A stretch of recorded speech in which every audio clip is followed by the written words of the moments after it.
ഈ വീടിന്റെ കിച്ചൺ യൂണിറ്റിലെ നമ്മൾ ചെയ്തിരിക്കുന്നത് PVC ഷീറ്റാണ്. PVC sheet metallic finish ആണിത്. പിന്നെ ഫ്രെയിം എല്ലാം വരുന്നത് അലൂമിനിയം സ്റ്റീൽ പ്ലേറ്റിംഗ് ആണ് ചെയ്തിരിക്കുന്നത്. ഈ കിച്ചണിലൊക്കെ നമ്മൾ എപ്പോഴും മെറ്റീരിയൽ സെലക്ട് ചെയ്യുമ്പോൾ കുറച്ചുകൂടി ഒന്ന് ശ്രദ്ധിക്കുക. കാരണം റഫ് യൂസിങ് വരുന്നതാണ്. വെള്ളത്തിന്റെ അംശം എപ്പോഴും നമ്മൾ ഈ ഡോറിലൊക്കെ വരാൻ സാധ്യതയുണ്ട്. അപ്പോൾ കംപ്ലൈന്റ് വരാത്ത ടൈപ്പിലുള്ള മെറ്റീരിയലാണ് എപ്പോഴും യൂസ് ചെയ്യാൻ. പിന്നെ ഇതിന്റെ ഫിറ്റിംഗ്സ് കംപ്ലീറ്റ് എപ്കോ എന്ന് പറഞ്ഞ കമ്പനിയുടെ ഫിറ്റിംഗ്സ് ആണ് യൂസ് ചെയ്തിരിക്കുന്നത്. ഇപ്പൊ ഈ PVC ഷീറ്റിനെ കുറിച്ച് കമ്പനി പറയുന്നത് വെള്ളം നനഞ്ഞാലൊന്നും യാതൊരു കംപ്ലൈന്റ് വരില്ലെന്നാ പറയണേ. പിന്നെ അതുകൂടാതെ തീ പിടിക്കില്ലെന്ന് പറയുന്നുണ്ട്. നമുക്ക് കത്തിച്ച് നോക്കാനൊന്നും പറ്റൂല കേട്ടോ, അങ്ങനെ എക്സ്പീരിയൻസ് ഇല്ല. അപ്പൊ നിങ്ങൾ തീയിടാനൊന്നും നിൽക്കണ്ട, ചിലപ്പോൾ ഒക്കെ കൂടി കത്തിപ്പോവും. കമ്പനി അങ്ങനെ പറയുന്നു വിചാരിച്ചിട്ട് തീയിടാൻ നിൽക്കണ്ട.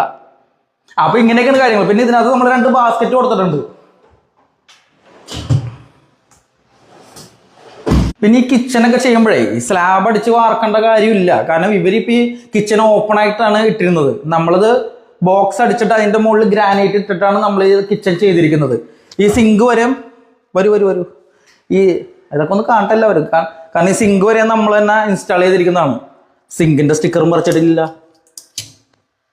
ഇവന്മാർക്ക് എന്താ സ്റ്റിക്കറിനോട് ഭയങ്കര അലർജി ആണ് നമ്മുടെ പണിക്കാർക്ക്. ഒറ്റ എണ്ണത്തിന്റെ സ്റ്റിക്കർ പറിച്ച് കളഞ്ഞിട്ടില്ല.